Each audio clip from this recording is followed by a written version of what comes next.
నమస్కారం. Toxic movie ఎంతో expect చేసి వెళ్తే టార్చర్ చూపించాడు అనమాట.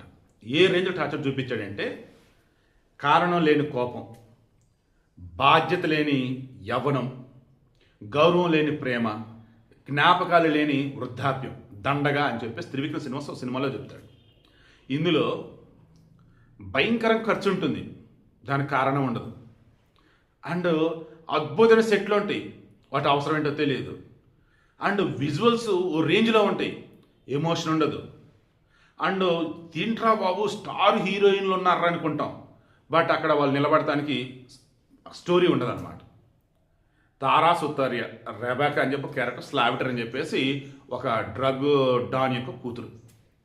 రాయ యష్ క్యారెక్టర్, రాయ యొక్క అక్క గంగ, వీళ్ళ అనాథలు. మొత్తానికి 1947లో దేశ విభజన జరిగినప్పుడు అది ఇంకా పోర్చుగీస్ వారి ఆధీనంలో ఉండేది గోవా ప్రాంతం. అక్కడ డ్రగ్ దందాలు చేసిన డాన్గా మొత్తం అతనే స్లావిటర్. ఇక అతని దగ్గర రాయా వస్తాడు. నెమ్మది ఎదుగుతున్న క్రమంలో రాయా కూతురు ఇష్టపడిద్ది, ఇతను ఇష్టపడతాడు. ఇక అప్పుడు నది, I think Kiara Advani character అది, ఆమె వచ్చింది, ఆమెను ఇష్టపడతాడు. ఇక ఇదేంటి నా కూతురుని ఆమెను ఇష్టపడుతున్నాడు, ఇదేంటి నేను ఆమెను ఇష్టపడతానని చెప్పేసి వాళ్ళ మంచి చిన్నప్పటి క్లాష్.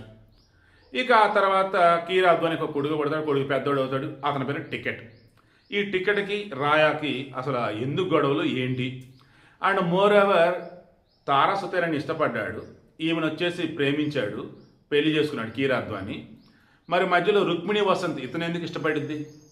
అండ్ ఒక చిన్న విలన్ క్యారెక్టర్లో హ్యూమా క్యూరేషి, బిజినెస్ ఎక్కువ బిల్డప్ తక్కువ అన్నట్టుగా ఆమె. ఇక నయనతార, ఇతని అక్క క్యారెక్టర్లో ఆమె ఒక్కటే ఇక్కడ సినిమాకి న్యాయం చేసినట్టు ఉండింది. ఈ సినిమాలో ముందుగా చూపించినట్టుగానే అడల్ట్ సీన్లు అండ్ విపరీతం కాల్చుకోవటాలు, నరుక్కోటాలు, వైలెన్స్ వైలెన్స్ వైలెన్స్. మొన్న చివరిలో పెడతాను, ప్రీ రిలీజ్ ఈవెంట్లో యష్ చెప్పాడు, మేము ఈ సినిమాలో అంత ఎఫర్ట్ ఏం పెట్టలేదు, జస్ట్ నార్మల్గా చేసామంతే, మీరు ఈ సినిమాని పెద్ద సీరియస్గా తీసుకోవద్దు అన్నాడు. మరి తెలియదు తెలియదు కానీ ఈ సినిమా చూసిన ప్రతి ఒక్కళ్ళు సీరియస్గా తీసుకోపోవడం కాదే బాబు, అసలు దీని గురించి మనం మాట్లాడడం అంటున్నారు. కారణం అంత టార్చర్గా ఉంది. టాక్సిక్ కాదు, టార్చర్ అని చెప్పేసి ఏకంగా టైటిల్తో మొత్తం పెట్టేసి వైరల్ చేస్తున్నారు అంతా కూడా. ఇందుకు నేను చెప్పేది ఏమీలా, సినిమాని ఎక్స్పెక్ట్ చేసి వెళ్ళినా ఎక్స్పెక్ట్ చేయకుండా వెళ్ళినా, ఎలా వెళ్ళినా సరే నరకానికి వన్ వే అన్నట్టుగా ఈ సినిమా. సినీ ప్రేక్షకుడు అన్నవాడు ఈ సినిమా చూస్తే దండం పెడతాడు. యష్ కేజీఎఫ్ తర్వాత ఇంత దిక్కుమలసిని ఎలా ఒప్పుకున్నాడు? గీతూ మోహన్ దాస్ నిజంగా అనకూడదు కానీ బూడిదేవసిన పన్నీర్ అనమాట. ఇంతమంది శ్రమ, అంత పెద్ద పెద్ద వాళ్ళు ఇచ్చిన డేట్స్ మొత్తం వేస్ట్ చేసింది. ఇక కేబిఎన్ సంస్థ, వాళ్ళ దగ్గర ఎంత డబ్బు ఉందో తెలియదు, సగం డబ్బు ఈ సినిమాలో పెట్టున్నారు, మొత్తం పోయినట్టే. ఒకవేళ డిస్ట్రిబ్యూటర్లు కొనుక్కున్నారు, వాళ్ళు పోయినట్టే. ఎగ్జిబిటర్ కొన్నారనుకుందాం, వాళ్ళు పోయినట్టే.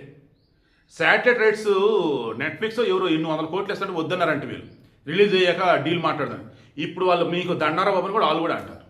సినిమా పైరసీ వచ్చినా సరే చూసడానికి ఎవరు ఇంట్రెస్ట్గా లేరు. సో వీడియోకి ఇంట్రెస్ట్ మీకు అర్థమైందా? సినిమా ఈ మధ్యకాలంలో ఇంత దారుణంగా తీయొచ్చు అంటే తీయొచ్చు అని చూపించారు. అసలు రవి బ్రస్టర్ ఆ మ్యూజిక్ ఉండేది, ఎందుకు కొడతాడు తెలియదు, ఎలా కొడతాడు, మొగడే సౌండ్లు, భయంకరమైన సౌండ్లు. ఎవరెవరో వస్తారు, ఎవరెవరో వెళ్తారు, ఎవరి క్యారెక్టర్ అనేది తెలియదు, ఎవరెవరు కొట్టుకున్నారో తెలియదు, ఏందో తెలియదు, అసలు అర్థం పద్ధం లేకుండా ఉండేది. ఈ యష్ వచ్చేసి ఇంకా కేజీఎఫ్ ట్రాన్స్ఫర్ ఉన్నట్టుగా ఉన్నాడు. దాంతో ఆయన యొక్క బాడీ లాంగ్వేజ్ కానీ రిమైనింగ్ కానీ ఈ సినిమాలు అలాగే ఉంటాయి. ఆ కొడుకు పాత్ర, టికెట్ పాత్రలో బాడీ మొత్తం కూడా డిఫరెంట్గా ఉంటుంది, అదొకటే అతను మెచ్చుకోదగ్గది. అండ్ అక్కడక్కడ 4 డైలాగ్ కొంచెం బెటర్గా ఉంటాయి. ఇంతకుమించి సినిమాలు ఏమీ లేదు. డబ్బులు దండగా, సింగిల్ స్క్రీన్ 50 రూపాయలు పెంచారు, మల్టీప్లెక్స్ 100 రూపాయలు పెంచారు. ఎందుకో తెలియదు. ఎందుకురా అంటే అది కొనుక్కున్న వాళ్ళు కొంచెం పెద్ద డిస్ట్రిబ్యూటర్లు, అది బాక్స్ ఇక్కడ ఆడిచి బాక్స్ ఇక్కడ ఎవరైతే డిస్ట్రిబ్యూట్ చేస్తున్నారో దిల్ రాజు, సో ఆయనకి ప్రభుత్వంతో మంచి రిలేషన్ ఉన్నాయి అందుకని అంటున్నారు. నిజమైతే అబద్ధం నాకు తెలియదు అబ్బాయి. సినిమా మీద మాత్రం భయంకరమైన ఏంటి నెగిటివ్ ఇంపాక్ట్. ఏ రకంగా ఇరుముడి సినిమా తీసి ఇదేస్తున్నారా, ఏమాత్రం సినిమా తేడా ఉందంటే పోయిద్రని అంతా అన్నారు. చాలా చోట్ల ఇరుముడి సినిమా తీసి, ఇరుముడు బ్రహ్మాండంగా ఆడుతుంది, అటువంటి ఇరుముడి సినిమా తీసి టాక్సిక్ సినిమా వేస్తారు చాలా చోట్ల.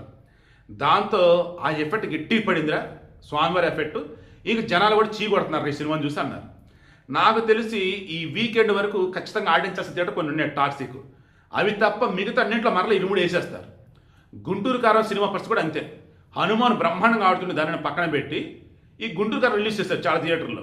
గుంటూరు కారం కూడా పోయింది. హనుమాన్ మరలా రిలీజ్ చేశారు. ఇప్పుడు ఇరుముడు కూడా అలాగే ఉంది సిచ్యువేషన్.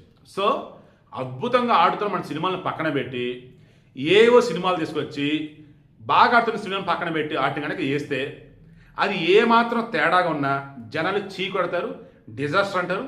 ఇది మాత్రం అనటం కాదు, నిజంగానే డిజాస్టర్, టాక్సిక్, నిజంగా టార్చర్.